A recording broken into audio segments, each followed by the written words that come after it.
Hey, what's going on? It's your boy BT, and I came here to talk some boxing with the thousands of True School Sports subscribers. Now, I wanted to give my thoughts on this Tony Harrison, Jermell Charlo rematch because, man, what a rematch it was. Big shout out goes to both of them for putting on such a great fight for the fight fans and the super welterweight division. It was a very interesting fight. Like, it was just a very interesting fight from a tactical standpoint. Like, because like the perception going in and then how the fight actually played out were just so completely different. And it just goes to show you, like, at that world-class level of boxing, you know, you just never know what to expect. So, Tony Harrison, in the first fight, he outboxed Jermell Charlo. It was a very slow, controlled pace. He controlled the distance. He controlled the tempo. He won the fight.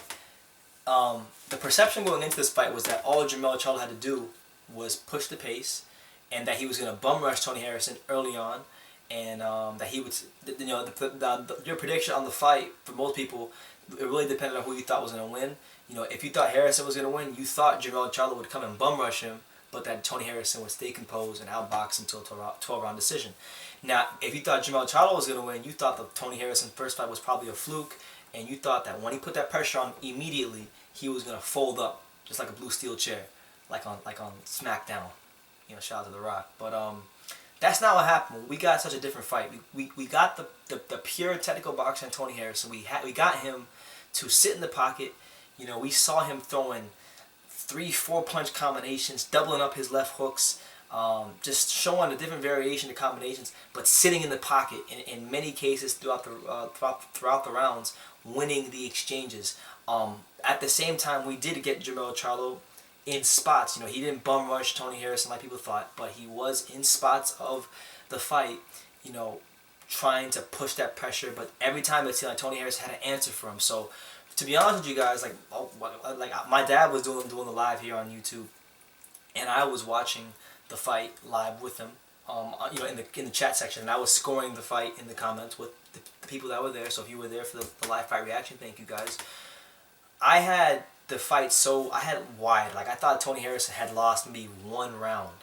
He lost one round early in the, you know, before the stoppage. I had him up like 9-1 or 10-1 or whatever it was before the stoppage. And you know, because like you gotta look at like how he was picking off these shots. Then he was winning the exchange on the inside. He was beating Jermell Charlo at his own game. He was bullying the bully, you know, and it was something to behold. You know, I was impressed, like just impressed out of my mind. So as the fight continued to progress, in the front of my mind, I was thinking to myself, okay, well, I know I've been following Tony Harrison now for almost like about 5 years. So I know that usually between round 8 and round 12, he begins to fade. Because he did it when he was a prospect and he lost to Willie Nelson. He faded and got stopped in the latter stages of the fight. When he fought Jarrett Hurd, he faded in the 9th round. He got stopped. And, you know, in this fight right here, he fades in the 11th round because, like, you can see when he got exhausted, when it really began to affect him, his punch output decreased. His legs didn't have as much life to them. And then on top of that, and this to me was his ultimate undoing, he actually winds up just trying to taunt Jermell Charlo, and he gets cocky and he's not focused and he switches off. Like in the 11th round, he just switches off. I'll never forget it. Before the first knockdown of the 11th round, about 10 seconds before it, Jermell Charlo says something to him, and then he says something back. Now, he had taunted Jermell Charlo a couple times throughout this fight, but whatever he said back to Jermell Charlo, he looked a bit more serious and a bit more like engaged in the trash talk. And I thought, okay, well, this is not good. He's putting himself in a position to not be focused and get clipped. And like literally before that thought could even complete in my head, bam, he was on the ground again. And then he got clipped again later in the round. And Jermell Charlo, you know, Jermell Charlo took a fight where defeat was staring him right in his face, and he moved defeat out the way, and he made his way towards victory. And he is now the 2-time WBC Super Welterweight Champion. So listen, I've been a very big critic here of Jermell Charlo for many years. I was a very big critic in the comments section for this fight, you know, during the live, because to be honest with you guys, I don't think Tony Harrison should be losing to the Jermell Charlos. Well, I don't. I don't think he should, because I think he's a better fighter than Jermell Charlo. I think he's the only. Unfortunately for Tony Harrison, the only area I think he's not a better fighter than Jermell Charlo is the stamina department, and that's ultimately where he lost his fight. Poor stamina, or lack of stamina, and it's cost him again. And to me, Tony Harrison is a talented fighter, but he's never, to me, in my humble opinion, if you look at his career, going back to the Willie Nelson fight, the Jarrett Hurd fight, and now this fight, he's someone to me that hasn't fought up to his potential. I mean, fair play to him. He's won the world title. He's done Detroit proud. He's been one of the good fighters in American boxing that I think people even outside of America can be entertained by and enjoy his fights. So fair play to him. His stock has went up, but we haven't really seen the best of Tony Harrison, in my opinion, in terms of a full 12 rounds. Because when he won the title, it was a boring fight. Then when it was an exciting fight, you know, when it was an exciting fight, he wasn't able to put that finishing touch on what was a damn near masterpiece performance, in my humble opinion. You know, yeah, he got caught in the second round. Was kind of more like a flash knockdown to me, but he was 2 rounds away. If he would have just boxed those last 2 rounds without getting knocked down, it would have been a masterpiece, virtuoso performance for Tony Harrison. And we'd be sitting here talking about him being up 2-0 against Jermell Charlo. So it is what it is. Now, when we look at Jermell Charlo, he's very vulnerable. He's a very flawed fighter. Like, I think we're not gonna glance past that, but we gotta give him credit, man. He was very poised and very composed in his game plan. You know, I mean, he may have not been composed with how he was throwing the shots, but in terms of following and sticking to a game plan, Jermell Charlo was composed, because he knew that Tony Harrison was slick. He knew Tony Harrison was a fighter that could handle the pressure early, but he used the full 12 rounds to get him late. And eventually, when he got him late, he was confident that he had the ability to finish him, and he did. So he deserves credit for that. He deserves all the credit in the world for that. And I hate to say that, because I don't like Jermell Charlo. I don't think he's a fantastic fighter, but he beat Tony Harrison, who is, in my opinion, Tony Harrison is a fantastic talent. A fantastic talent which hasn't been quite realized, but still a fantastic talent nonetheless. So the way he was able to stick to a game plan and remain poised in that game plan, that's more impressive than the performance. You know, the performance was whatever. Like, he was missing a lot of shots, he was losing a lot of exchanges, but you know, it's kind of like in American football. Sometimes you see these teams in American football, in the NFL, they might give up a lot of yards, but they don't give up a touchdown. They'll give up the field goals, or they'll give up a lot of yards, but they force a turnover. So sometimes in American football, you might get these defenses that are very flawed and very vulnerable, but they don't give up a lot of touchdowns. And that's kind of how I looked at how Jermell Charlo was in this fight. He was losing a lot of the exchanges.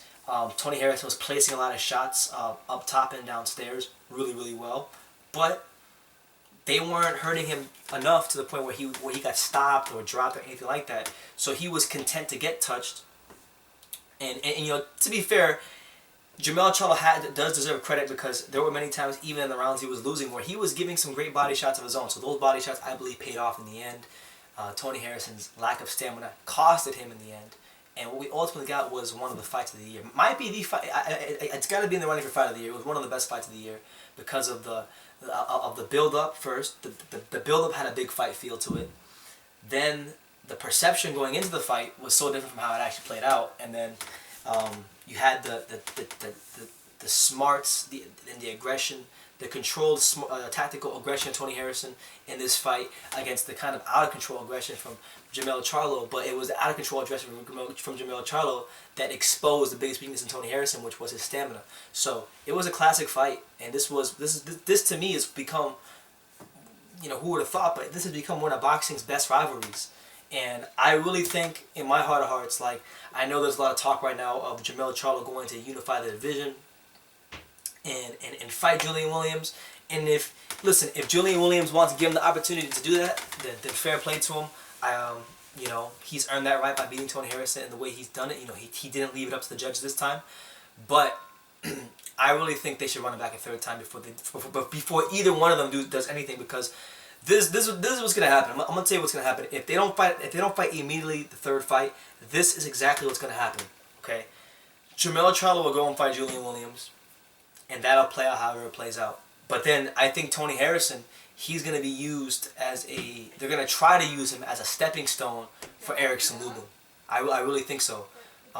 Erickson Lubin is a guy that's a young, up-and-coming, promising a fighter at 154. He obviously lost to Jermell Charlo in that big fight a couple years ago.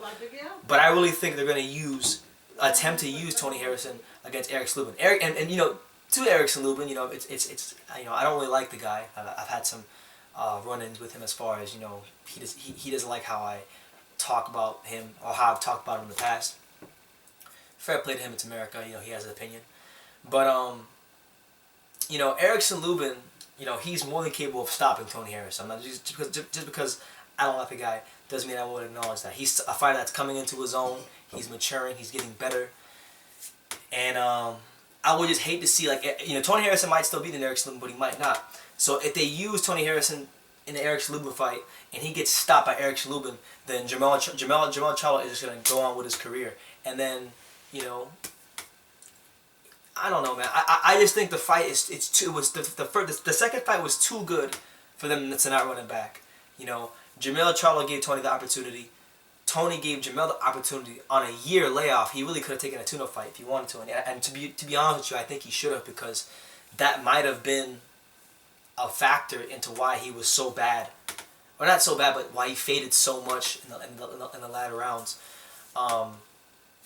So look, this is an unpopular opinion because I know a lot of people are saying, well, Jermell should go get the Julian Williams fight. No, I think he needs to give Tony Harrison a third fight, and they need to conclude this trilogy and see who gets this fight, and the winner of the third fight, they get the title and they get the bragging rights of saying, look, I beat you 2 out of 3 fights, and who knows, man, the third fight might even be even better. You know, we might see one of boxing's best trilogies in years if we get a third fight. You know, I don't want to leave a what if, you know, and I don't want to see these two guys move on. I don't want to see Jermell Charlo move on to bigger and better things, because, to be honest with you, he's not gonna. I personally don't think he's gonna beat Julian Williams. But you know what?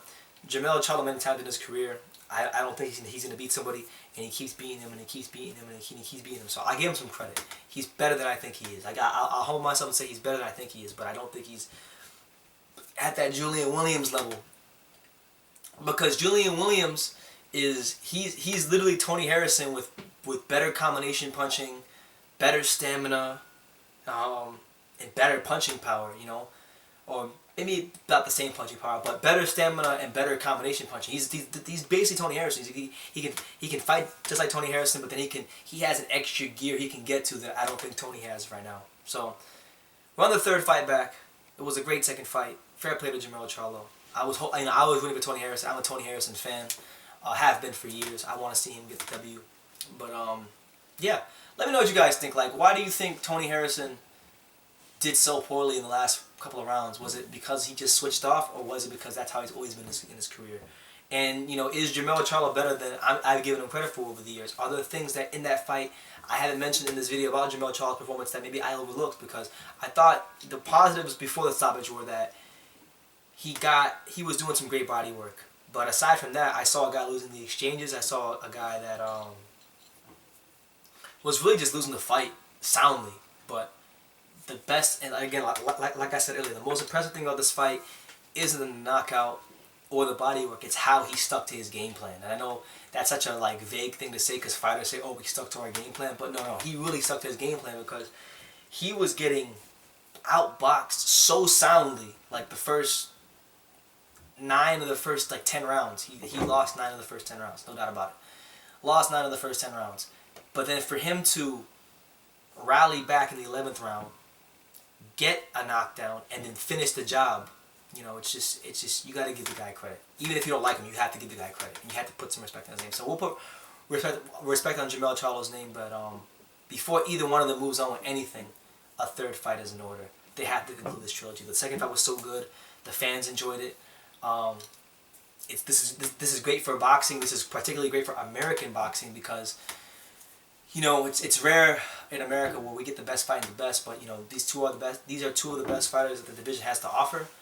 These are two of the best personalities that the division has to offer. So this is not even about boxing. This is just about business standpoint too. Like, it's a great fight from a boxing standpoint. it's an even better fight from a business standpoint because of how good the build-up was, how much attention it garnered. I believe I saw an article where they said that this fight with Harrison and Jermell Charlo was the second highest viewed fight on cable television this year. Don't quote me on that though, but I think I saw an article on that on Boxing Scene. So it did good ratings. It was very well received, and I don't think you could really complain as a boxing fan about the excitement of the fight, about being entertained, because it was. So look, we got this thing very very rare on this channel. We gotta thank Al Heyman. So thank you, Al Heyman, for putting on a great fight. Thank you for honestly a great card, because we had F.A. Jogba in a barn burner with that journeyman guy. We had Carlos Balderas getting folded up in an unexpected fight for him. You know, he was a promising prospect. He got folded up. Overall, it was probably one of the best cards of the year, and Al Heyman and PBC put it on. So you got to give credit to Al Heyman and PBC on this occasion. I'm not an Al Heyman hater. If he puts on great cards, I acknowledge them. I've done that a couple times this year. When he puts on great cards overall, I'll do that. So shout out to PBC. Shout out to Al Heyman for a great night of boxing. And I want to see a third fight. And I want to know what you guys think. Do you want to see a third fight between Tony Harrison and Jermell Charlo? Let me know in the comments down below. Hopefully Tony Harrison can regain his world title back, because I think, to me, he's the world champion America deserves. I really think so. And hopefully he goes back to the gym and he corrects his mistakes and he comes back the best Tony Harrison possible in the third fight. So let me know in the comments down below. Who would you pick in a third fight between Tony Harrison and Jermell Charlo? And let me know your reasons as to why you think the fight ended the way it did. Leave your comments down below. Take the time to subscribe, like I say in every single one of these videos. You can love me or you can hate me. But I'm just a kid from Daniel. So until next time, take care, guys.